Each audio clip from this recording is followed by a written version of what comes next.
여러분, 우리는 말씀을 어떻게 먹고 씹고 실현시키는가? 이 문제에 대해서 함께 나눠보고자 합니다. 우리는 어제까지 용서와 회개라는 것은 주기도문에 있어서 우리가 우리에게 죄진 자를 사해 준 것 같이 우리 죄를 사해 주옵시고 라는 것이 바로 용서와 회개라는 것에 대해서 말씀을 드렸습니다.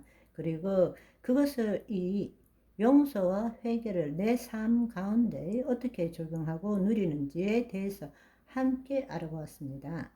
지상 최고의 주님이 주신 선물이 용서와 회개입니다. 따라서 간절히 권면하는 것은 어제까지의 말씀 용서와 회개에 대해서 말씀드린 것을 못 들으신 분은 유튜브에 재생 목록에서 들어보시고 정말 여러분들이 매일매일 예수 그리스도 안에서 여러분의 생각, 감정, 신체가 새로워지는 그 자유함을 누리고 해방받는 삶을 사시기를 소망합니다.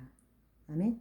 오늘부터는 하나님의 자녀가 주의 뜻을 이 땅에 이룸으로써 아버지의 이름이 거룩하며 여김을 받도록 하는 삶을 살아야 합니다. 그 일을 위해서 주님께서 우리에게 말씀하신 것이 오늘 우리에게 일용할 양식을 주옵시고 라고 말씀하셨습니다. 따라서 우리는 그 일용할 양식인 말씀을 어떻게 먹어야 되는지에 대해서 알아보기를 원합니다. 사실은 이 문제를 제대로 이해하고 체험하기 위해서는 주 기도문을 전체적으로 요약해 볼 필요가 있습니다. 첫 번째 질문은 주 기도문이 무엇이고 왜 중요한가? 이 질문에 대한 답을 우리가 함께 누려보기를 원합니다. 주 기도문입니다.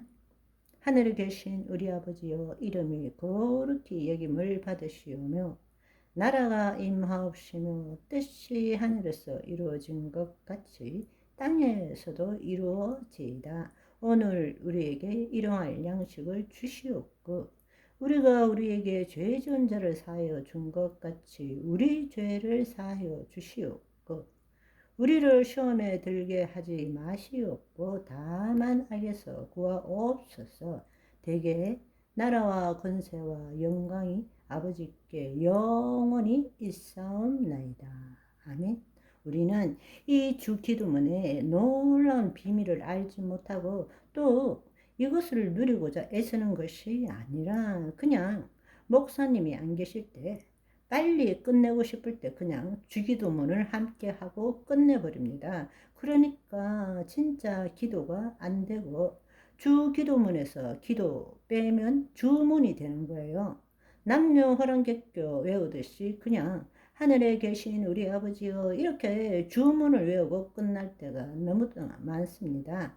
이 주기도문 안에는 우리가 거짓자의 관점에서 구원을 얻기 위해서 기독교를 생각할 때 기독교적인 중요한 단어가 하나도 없습니다. 생각해 보십시오. 죄, 타락, 구원, 십자가, 성령, 더욱이 기독교의 본질인 예수 그리스도의 이름조차도 없습니다. 그러나 그럼에도 불구하고 이 기도는 예수님께서 전하신 하나님 나라 복음의 정수, 가장 핵심, 가장 놀라운 정수를 담고 있다는 것입니다. 그 이유는 주기도문은 예수님이 십자가를 지시기 전에 제자들에게 가르쳐 주신 기도이지만 이 기도는 오순절날 성령 강림으로 인해서 하나님 나라가 도래한 후에, 즉 성령으로 말미암아 하나님의 자녀가 된 후에 하나님 나라의 삶을 사는 것에 대한 기도이기 때문입니다. 그렇기 때문에 구원 복음에 중요시하고 많이 듣던 용어들은 하나도 나오지 않는 것입니다.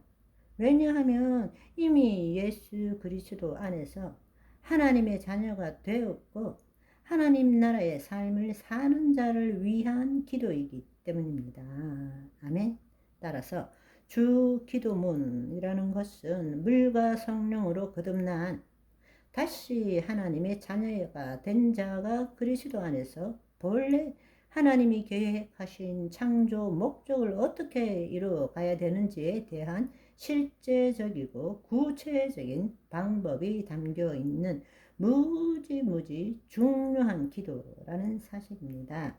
그런데 안타깝게도 오늘날 이 기도의 소중함을 알지 못하고 앞서 말씀드린 것처럼 주문으로 그냥 외워버리고 마는 경우가 얼마나 많은지 너무나 안타까운 현실입니다. 이 말씀을 통해서 주 기도문의 전체를 이해할 뿐만 아니라 주 기도문의 앞에 새 구조를 이루기 위해서 우리가 해야 되는 그 일들이 후반부 새 구절에 있다는 사실을 알고 이 말씀을 통해서 너희는 이런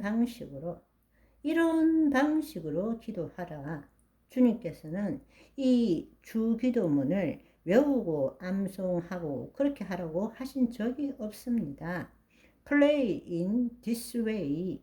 이와 같은 방식으로 기도하라고 말씀하신 것입니다. 우리도 예수 그리스도 안에서 이와 같은 방식으로 매일매일 삶에 적용하시기를 간절히 소망합니다. 무엇보다도 하늘에 계신 우리 아버지여, 이 기도의 첫머리가 하늘에 계신 우리 아버지여 라고 부릅니다. 지금 우리는 하늘 초소 3층천에 계신 아버지께 기도를 드리는 것입니다. 그런데 우리가 아버지라고 부르는 것은 이미 우리가 예수 그리스도 안에서 하나님의 자녀가 된 것을 뜻하고 있지 않습니까?